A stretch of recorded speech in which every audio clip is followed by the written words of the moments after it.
Salve a tutti ragazzi, bentornati e benvenuti quest'oggi in questo video dove volevo parlare un attimo del big match Napoli-Juve che si terrà domani. Mancano poco più di 24 ore al calcio d'inizio. Sale la tensione ovviamente tra i tifosi del Napoli, ma credo anche tra quelli della Juve. E volevo parlare un attimo, volevo dire la mia più che altro per quanto riguarda che partita può essere, come ci arriva il Napoli, come ci arriva la Juve. Non abbiamo ancora le formazioni ufficiali, sono indiscrezioni di formazione, non si sa se a Napoli giochi Elmas, gioca Zielinski, non abbiamo ancora nessuna sicurezza, però possiamo già vedere come ci arrivano ambedue le squadre. Parliamo prima del Napoli e il Napoli ci arriva dopo la sconfitta con l'Inter, la vittoria con la Samp, la sconfitta con l'Inter ovviamente. A livello di gioco il Napoli sì ha fatto tanto possesso palla, ma non siamo arrivati sotto la porta. Un solo tiro in porta comunque per impensierire l'Inter a Milano è stato poco, lo si è visto, però è un Napoli che di partita in partita secondo me andrà sempre crescendo, così come è stato un po' l'inizio del campionato, perché la pausa del mondiale ha fatto sì che si resettassero, diciamo, le gerarchie anche per quanto riguarda le posizioni alte della classifica, perché poi dipende tutto dalla preparazione, chi ha più gamba, chi ha meno gambe in questo momento. Fatto sta che siamo alla terza partita e il Napoli fa ben sperare per quello che abbiamo visto contro la Sampdoria, perché contro la Sampdoria abbiamo visto un buon Napoli, ovviamente non il miglior Napoli perché manca ancora gamba, manca lucidità, non tutti hanno i 90 minuti nelle gambe, quindi esprimere lo stesso gioco che il Napoli stava esprimendo prima della sosta del mondiale credo che sarà difficile, però a livello tattico secondo me la partita la fa il Napoli, ovviamente lo stiamo dicendo tutti, dovrebbe essere così, la partita gestita dal Napoli è la Juve che riparte in contropiede, quindi se dovesse essere questa la partita il Napoli deve far sì che quando attacchiamo riusciamo a tornare in copertura, perché poi prendere contropiedi con una difesa schierata, tre uomini solo dietro, si rischia. Anche perché la Juve a livello di contropiede sta messa bene. Credo giochi Kostic, gioca Chiesa. Ed è proprio di Chiesa che volevo parlare. L'unico top player, secondo me, che la Juve ha al momento in squadra, che sposta gli equilibri, è proprio Chiesa. Per foga agonistica, per rabbia, ma la rabbia sempre a livello agonistico, per voler sempre alzare l'asticella, il gol lo vuole sempre. Ritorna da un infortunio lungo, quindi avrà fame di farsi vedere e farsi notare di nuovo per quello che è un grandissimo calciatore, nessuno lo mette in dubbio. E poi credo giochi Milik con Di Maria. Dobbiamo stare anche attenti a qualche tiro da fuori perché comunque sì, Milik è un attaccante poco mobile, però il piedino è abbastanza caldo, anche quello di Di Maria. Però credo che comunque la partita la faccia il Napoli a livello di possesso palla e la Juve attenta alla zampata vincente per poter far male. Quindi secondo me la chiave tattica è proprio questa, lo ripeto. Dobbiamo riuscire a fare la doppia fase come si deve, soprattutto con i tre di centrocampo.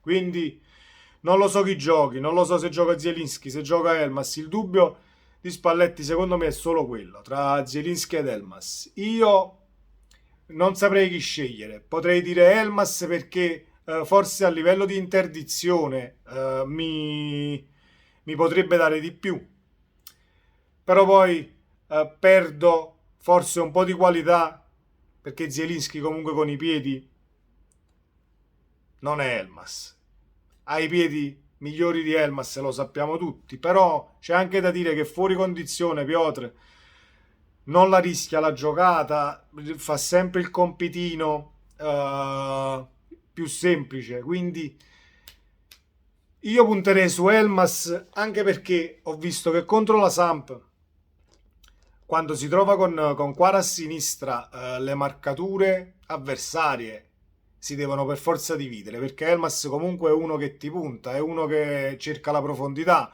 la stessa cosa lo fa Quara, quindi marcare Kvaratskhelia ed Elmas non è la stessa cosa che marcare Kvaratskhelia e Zielinski. Detto questo, non sono né un tecnico né un CT né un allenatore, quindi Spalletti lo saprà meglio di me. Lui lavora in settimana, lui vede chi sta bene, è lui che deve studiare la gabbia tattica, diciamo, per portare a casa questi 3 punti. Perché questi 3 punti sono fondamentali per alcuni motivi. Il primo motivo è che vai a più 10 sulla Juve, vincendo. Il secondo è che andando più 10 sulla Juve costringi Inter e Milan comunque a dover vincere per forza, quindi dai anche una scossa alle inseguitrici. Non si può perdere perché la Juve la porti a 4 punti e quando sta a 4 punti comunque le motivazioni sono diverse. Acquisti molta più fiducia anche se la Juve viene da una serie di vittorie infinita. Va bene, sì, 1-0, la vince sempre 1-0 sicuramente, però contano i punti alla fine e la Juve ha una serie di vittorie ben lunga, quindi la fiducia ce l'ha e non verrà a Napoli sicuramente per fare la controfigura.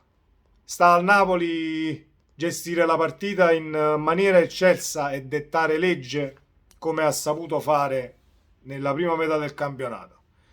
Speriamo che almeno sia una partita non di quelle partite chiuse, senza occasioni, senza tiri in porta, anche se credo che comunque il primo tempo è inevitabile. Il primo quarto d'ora, 20 minuti, le squadre si studieranno. Non credo che si sblocchi la partita così presto, però mai dire mai, il calcio è strano, può anche darsi che qualche svarione difensivo da una parte e dall'altra facciano sì che si sblocchi la partita e da quel punto in avanti poi sicuramente sarà una partita piena di occasioni perché comunque la squadra che ha subito si spinge in avanti, devi stare attento al contropiede, quindi non so se volere una partita chiusa o una partita con tante occasioni. A me piace il calcio giocato, quindi o la va o la spacca. Spero che sia una partita con tante occasioni da rete, ovviamente, sempre nell'area della Juve.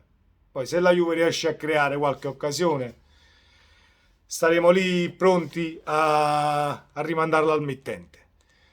Comunque sale la tensione, ragazzi, volevo condividere questo pensiero con voi. Fatemi sapere cosa ne pensate e secondo voi che partita sarà. Sempre Forza Napoli e ci vediamo nel prossimo video. Ciao!